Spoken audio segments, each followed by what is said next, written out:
કુદરતે જ્યાં અફાટ સૌંદર્ય છૂટા હાથે વેર્યું છે, ત્યાં માણસ પોતાની કલા, કારીગરી અને પોતાની આવડત ઉમેરશે ત્યારે શું પેદા થશે? જવાબ છે ધરોઈ.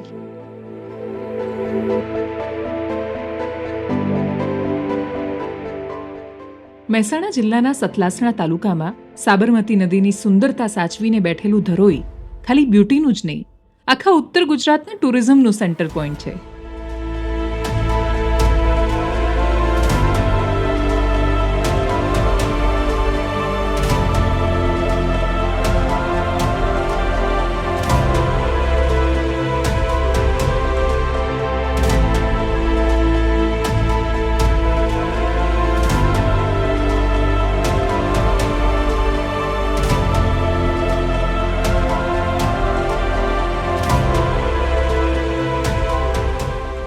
ગુજરાત શું કામ સમૃદ્ધ રાજ્ય છે?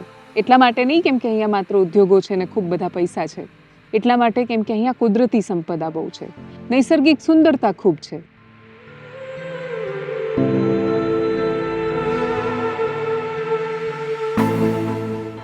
મહેસાણાથી અડધો કલાક, અમદાવાદથી 3 કલાક, મોઢેરાનું સૂર્ય મંદિર, પાટણની રાણકી વાવ,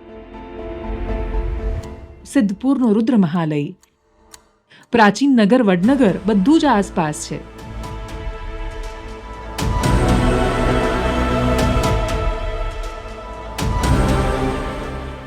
આગળ નીકળો તો બાજુમાં જ તારંગા, અંબાજી માનું સાનિધ્ય,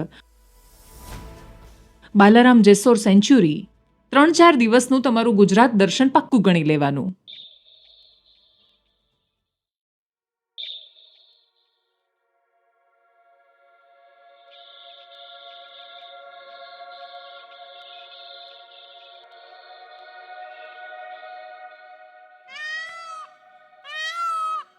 ધરોઈ ફરવા જવું એટલે ગુજરાતના ઇતિહાસ, અધ્યાત્મ અને પ્રકૃતિની યાત્રાનો અનુભવ.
અમે જોયો છે જાદુ ધરોઈનો, અને હવે જઈએ તપોભૂમિ તારંગા.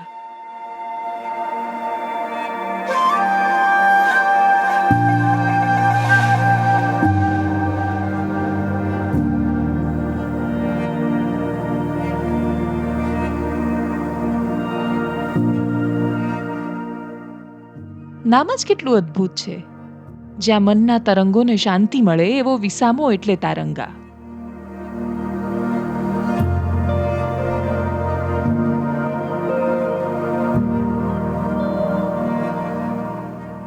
તારંગાની આ ટેકરીઓ એટલે આધ્યાત્મિકતા અને જ્ઞાનના ચિરંજીવ શિખર.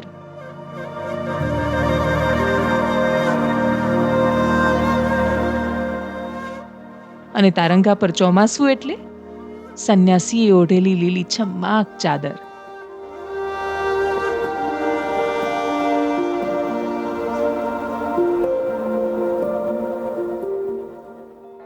ક્યારેક દૂર કોઈ મંદિરમાં ઝાલર રણકે કે ઘંટડી પડે ને એનો ઝીણો અવાજ પણ સંભળાઈ જાય, અને એ અવાજ પણ આપણા શ્વાસ જેટલો ધીમો હોય.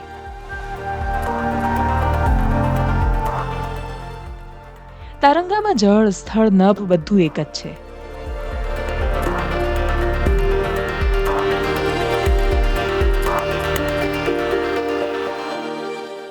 અને એટલે જ તારંગા અદ્ભુત છે.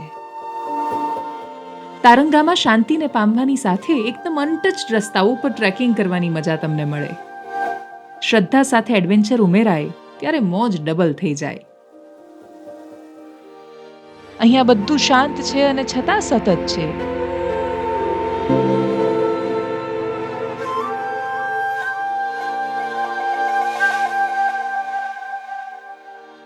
એટલે જ તારંગા સદૈવ છે.